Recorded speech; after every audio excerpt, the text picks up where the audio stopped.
Oh, right, what are you up to then? Well, I've sorted out all the coin capsules by size, and I've dusted all the sleeves in the sleeve museum, and I've run out of stuff to do. So why aren't you making videos then? Well, we're still waiting for a copy of Path to Carcosa. Still? That bloody came out at Gen-Con weeks ago. Well, why don't you just upload the Dunwich video and maybe cut and paste some spoilers in it? Well, we can't do that. This is YouTube, of course you bloody can. Get on with it. So the first thing you're going to notice is the box. As you can see, it's both smaller and thinner. So if you're hoping to keep all the cards from the Dunwich Legacy cycle in this box, you might be disappointed. And there's a handy note for new purchasers reminding you that you need the base game in order to play. Once again, there's a handy sleeve guide here. But if you've already bought mini sleeves for the base game, you won't need to buy any more. And there's the handy little QR code so you can get a preview of the cards while you're on your way home. Or at least you could if it actually worked. Your previous Arkham Horror box was a lovely two-part box constructed of thick cardboard that fit together beautifully. This is made from a much thinner cardboard, and it's also a tuck box style, so called because the flaps tuck in and form the structure of the box. Inside the box, there is the insert to stop stuff wobbling about, but the three compartments to insert have nothing in. What you do get are 3 sealed decks of cards, one of which has a player back, one of which has a scenario back, and in the third pile, the back and the front cards are scenario cards facing outwards, so if you are trying to avoid spoilers, get someone else to open this. First thing you do is check your stickers. Each of your packs should have a quality control sticker on that lets you know that it's been checked and that there are the right amount and quantity of cards in there. Colour of the sticker should match the colour of your base set, and that indicates the language of the product, as this product has been localised into all sorts of different languages. First pack we're going to look at is your player back cards here, and in here you'll find all the new cards for the 5 different classes. Unlike the core box, there are 2 copies of every player card in this set, which means you shouldn't need to purchase more than 1 per player. Okay, that squeaky voice is probably getting really annoying. But as far as we can tell, without actually getting our hands on the cards themselves, each class receives 2 copies of 4 new cards. 3 of those cards will be level 0 cards, and 1 of those will be an experience card, except for the survivors, which have all level 0 cards, probably because they've got a skill.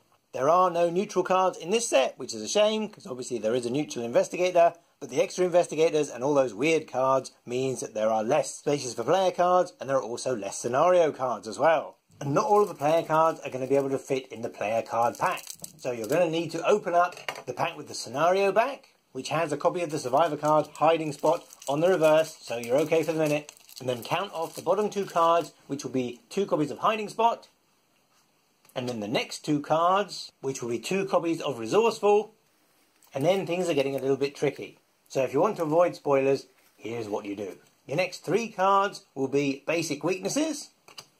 And then the 2 remaining player cards, put those aside, and we'll deal with those in just a second. In those 2 player cards, you will find 1 basic weakness and 1 story weakness, which is really awkward, unfortunately. So if you flip them over, you'll be wanting to extract the thing that follows, which says basic weakness there, and it will also have the basic weakness symbol. And the man with the panelled mask is a story asset, so do your best not to have a look at that, and make sure you have it ready to assemble your scenario. As far as new basic weaknesses go, remember you're looking for the word basic weakness and the basic weakness symbol there. You have 4 new cards to add to your pool of basic weaknesses which came with your core box and or your Dunwich box. You've got 1 enemy in the thing that follows. You've got 1 copy of the treachery drawing the sign. And there are 2 copies of the treachery overzealous. And remember to pay attention to the traits that these have. You've got flaw, pact, madness, monster and curse. And sometimes a scenario will direct you to add a weakness of a specific type. So where are the investigator cards? Well, before you succumb to Leech Charter syndrome, this means you have to head deep into spoiler country and open your final pack of cards. Remember, if you're using a sharp object, always get a grown-up to help you. If you do want to avoid spoilers, and we always recommend that you do, start at the above and below side, and then you've got to peel off 7 encounter cards from the bottom. 1, 2, 3, 4, 5, 6, 7. Set those to one side. You're going to need those for the scenario. And then there you have your lovely investigator cards. Don't forget there's 6. And you also have Sophie, which is a special card for Mark Harrigan. And then the rest of that is your encounter sets, your locations, and so on and so on for the 2 scenarios that you'll find in this box. So again, put those to one side. There are 12 brand new encounter sets in this campaign. There are 9 new encounter sets which you will use throughout the Path to Carcosa cycle. And there are 2 specific encounter sets which you will use in the first 2 scenarios of this box. One of your encounter sets, called Decay and Filth, is a 6-card set consisting of 3 pairs, and that is actually split between 2 of the packs. So if you're having trouble finding the remaining cards, then obviously make sure you check all your stacks of cards. Nice to begin for a second? Woo, no worries. When Lethal was released, some people got a bit confused that there was a story asset with a player back. We're just going to give you a quick heads up to say that there are story assets which don't have a player back or an encounter back, but they're the new type of card. Initially, they're going to look similar to cards that you've seen before in other scenarios, particularly if you're familiar with the kind of scenario that has bystanders in it.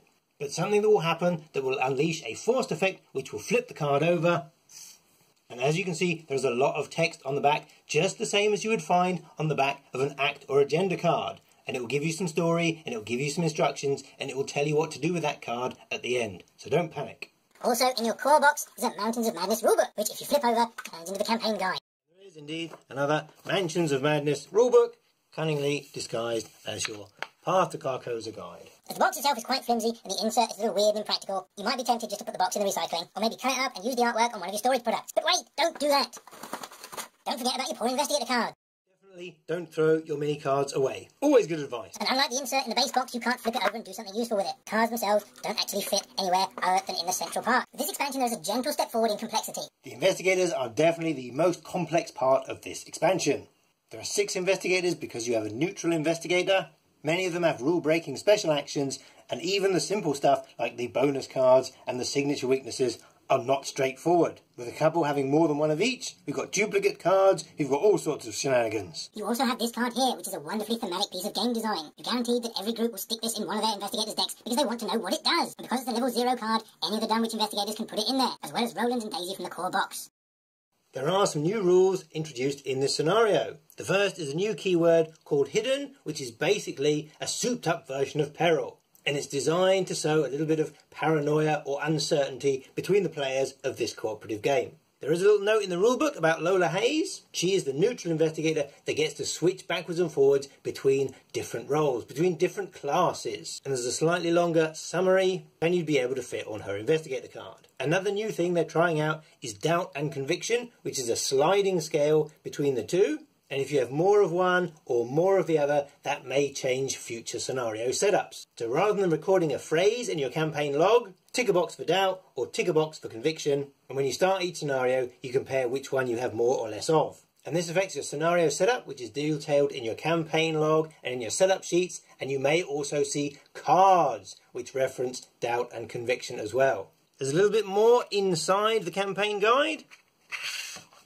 There is a little warning that they've introduced another new card type which does have a massive wall of text on the back as opposed to an encounter or a player back. Your Path to Carcosa encounter symbol, which appears on all the cards in this cycle, is a weird disembodied head stroke mask stroke thing.